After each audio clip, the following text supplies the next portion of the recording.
Oh, tell me about it. I mean, just the threat has put everyone off. It's terrible. Yeah, the Oldsmobiles came out with the Pontiacs and the Buicks and Cadillacs. They all stayed home. Oh, jeez. Unreal. Unreal. Well, But you're still traveling. yes. Well, this is show 2. I've got show 3 coming up if I can make it. We'll see what happens.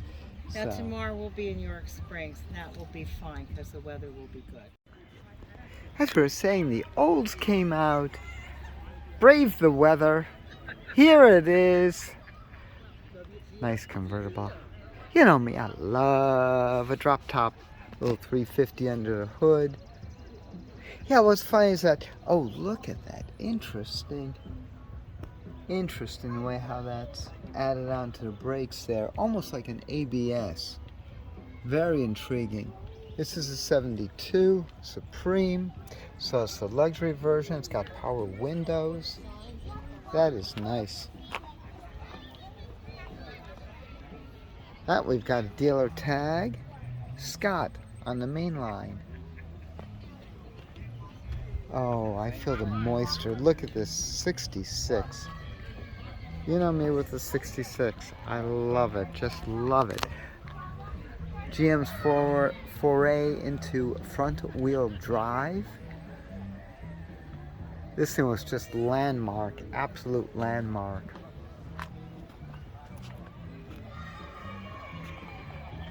Is that gorgeous? I swear, you put this car on the road today, you would have it. Hello. Hi. I'm shooting video. No worries. I gotta get a big, huge camera, so everyone says, "Oh my gosh, you're shooting video," and stop coming in. Except for you guys, your fans, always appreciate it. Little 442. This is what, 69, automatic.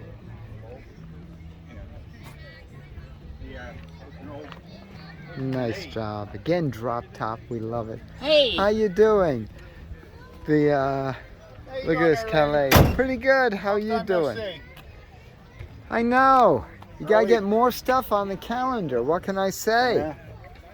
Sorry we didn't get much of a turnout today, but the weather didn't cooperate. Mother Nature had different ideas. Yep. But I'll tell you, it's still holding, so we're enjoying. What's interesting, only the Olds came out. Beautiful Calais. Interesting the way how, now look at the way how it developed. The evolution. I always get a kick out of that. And then one of the last from Oldsmobile. This is 71. It's got the top. Interesting. I like that. Neat. That's the Alero. Remember, it came out with this and the Aurora. The Aurora didn't even have Oldsmobile on the car. It's really a shame. This was America's oldest. This is the final 500. Jeez, unbelievable. 2004. That was the oldest American manufacturer, continuous American manufacturer, and GM killed it. But they mashed it up so much, it was crazy. They actually lost the identity. Yes. Yeah, the engineer is looking at it. That is cool. That is cool. They just point out the air intake. So you said the hood doesn't fill it? With the Edelbrock. This is 67, another drop top. It's just a little too chilly. Oh, thank you. 4-speed. Very nice. I like blue, blue, blue. That is cool. Battery in the trunk. You ever have that? Make sure you get the proper cables. Check out this 42. This is sweet. 42. Remember, that was an abbreviated year. only ran through February. Look at this. This is the automatic. Oh my gosh, what a car. What a car. It's the Hydromatic Dynamic Cruiser 76. Look at this. This is so unusual. I love the way how they update it with that little piece on top to make it look, okay, new for 42. Wow, what a car. This looks all original. Completely automatic. And yes, we're getting ready for the war. Saves 10 to 15% on gas. Wow. Cannon and shell for USA. This is fantastic. I love seeing these cars out here. Something a little bit different. Let's go into a 91 with the W41 quad. They shrank them down so much. It's fascinating, absolutely fascinating. There's the original MSRP, $4,247 in options. The car standard was $11,495. You know, you look at it, it's not a bad size. I'm only 200. Only 200 made? Correct. Wow. Now the quad 442, that's the, oh, come on, the hot rod 4-cylinder, right? Right. Yeah. Yeah. They blow head gaskets like it's their job. But when they run like little bears. Well, that's it. I know with the darts, they ate head gaskets until they finally figured out the correct head bolts, and that was what the problem was. It took them 3 different issues. Yeah, these, you couldn't reuse the head bolts. Correct. And then there was all an insane torque spec that you would have followed, both the order, and how you had to do it to get them. If you actually, so I actually have 2 head gasket replacements, and the gasket wall between each cylinder is so thin. Like and then you've got a cast iron block with an aluminum head, and it's like, for all the engineering that went into, you would think that they would have seen that coming. And what's amazing is that that's not an unusual. The imports had that combination But for nowhere, decades. nowhere close to the power. So Nowhere close. You had the Civic kids with 120 horse, and the Type R, which was their high performance model, was 160. This had 30 more horse and better gears. yeah, They were little. They were little monsters. 190 horse. That's pretty good. Right. It's 7,000 RPMs on every shift. Oh, jeez. Right. That's screaming. That is screaming. But it's what they do. Yeah, that's great. Regular HOs, the standard high outputs, you get those with a Grand Am and a Beretta. They were good for daily driving. Yeah. They had a little more power at the low end. This, it's almost dead until you hit 3,500. But then from there, you can bounce the front wheels off the ground. The torque steer will yank the steering wheel out of your hand. I don't drive like that anymore, but You This is what they can. were. Yeah. Right. Yeah. I know it's the double overhead cams. If you don't get them spinning, they're useless. You always gotta have get to 'em get them moving. up there. Right. Yeah. So it's like Dr. Jekyll and Mr. Hyde.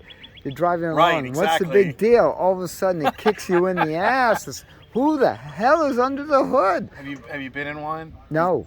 You just I somehow have an know. appreciation. I know my engine. Okay. So that's These are- amazing.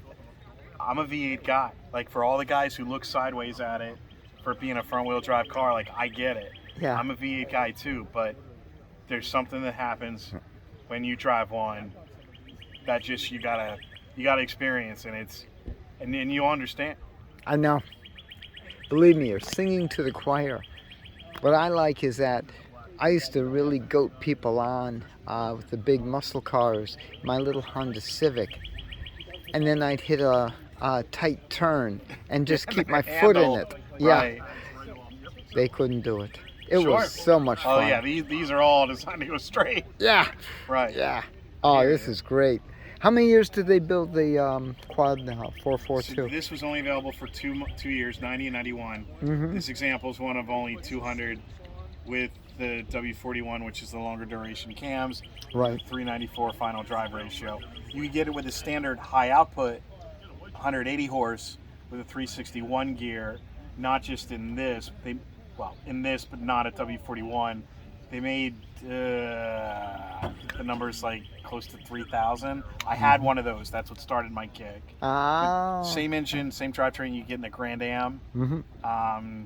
Same setup in a Beretta. Mm-hmm. And that's where some of the other Quad 4 guys. Now you must be a good couple 100 pounds lighter. These are than a 2,300 pounds. Yeah. So. Yeah, you're right. I do think the Beretta was more. Yeah. Your power to weight ratio Yeah, also has a lot to do with it.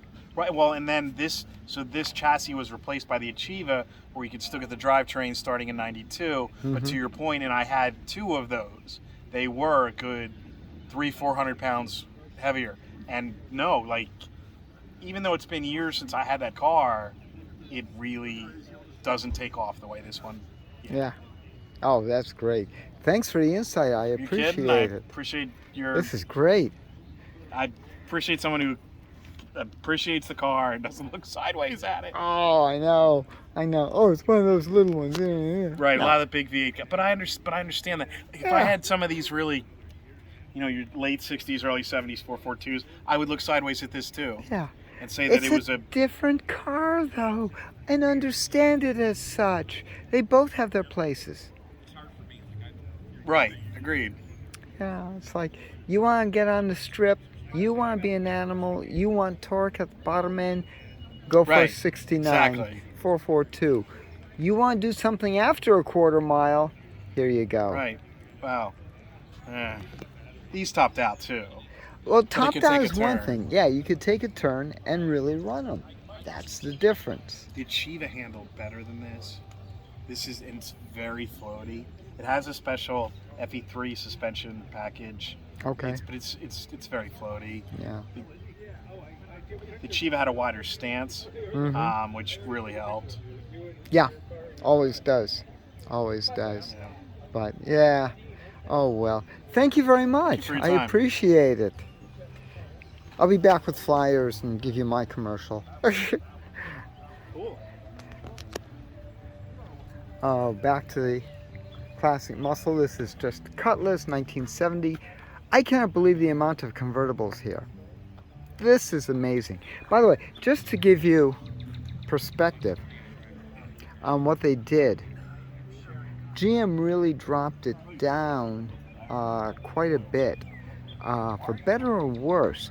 And what was interesting was that the sales did go up on a lot of the cars because they were getting big, boaty, floaty. That's nice. Again, convertible. Love those dealers. Now look at this Cutlass. You always figured that this would be the Vista, but no. I think they had discontinued it already. Oh, look at that with the Hearst shifter in it. Nice. This is a 67. Okay. Go Joe. That's so cool.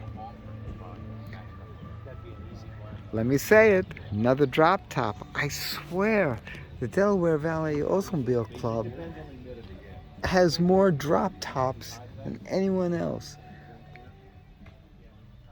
The his and hers shifter. It's not really a his and hers, but can be shifted manual or automatic. That's cool.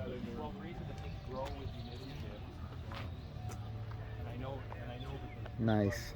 Let's go back. I love seeing something a little bit different. 57. Look at that chrome. Wow. I love the exhaust coming out of those heavy pods. The backup. Again, convertible. Color sanded, rubbed, buffed, and got this thing looking like a mirror. And I stored it in an unheated garage in upstate New York. And when I came out in the spring, the car looked like Goosebumps. The whole Look car at that looked like chrome, all on heavy the chrome sun. line. And then I pulled it out in That the is sun, so cool. and the goosebumps went away. Excuse me?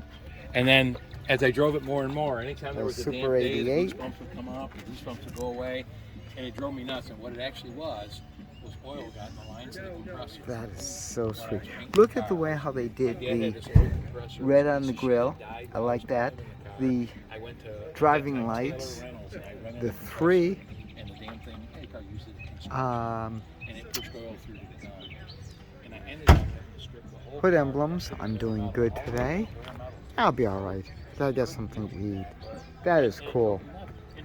Going back to another Cutlass convertible. How many places can you say that?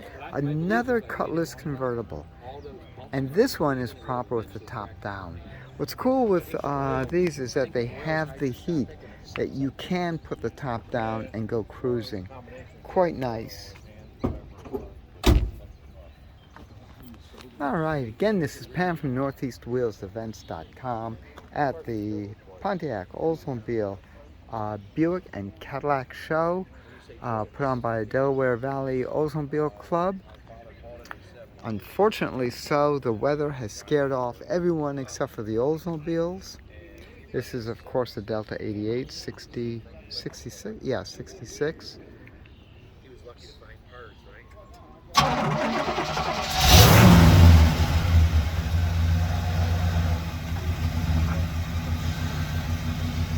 For more cool events like this, make sure you check your car show calendars, NortheastWheelsEvents.com, SoutheastWheelsEvents.com, UKWheelsEvents.com, and while you're there, post and share your events. I'll see you at the shows.